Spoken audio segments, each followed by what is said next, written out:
Wagi sa ngit-ngit o mangit-ngitan? Moagi sa ngit-ngit kuya, pero mangit-ngitan, lami. Mangit-ngitan. Nindot mangit-ngit. Mangit-ngitan. Parang trailing. Ari sa ngit-ngit. Ay, harong ay makakita.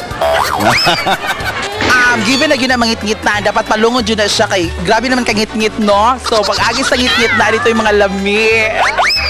Mga sa ngit-ngit. Kaya ngit-ngit naman akong gugmadaan good. Tama? Mangungit. Oh, naituyo kung kuhiton. Anang manguhit, manggod. Daghan makuhitan. Manguhit. Para secret. Manguhit. Laibog man.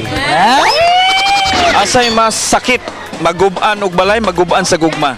Masakit ang magubaan sa gugma. Nga naman. Kay nakagasto makugdak ko. Ang balay? Ang balay! Nanghabang naman mi. Mawalan na kwarta.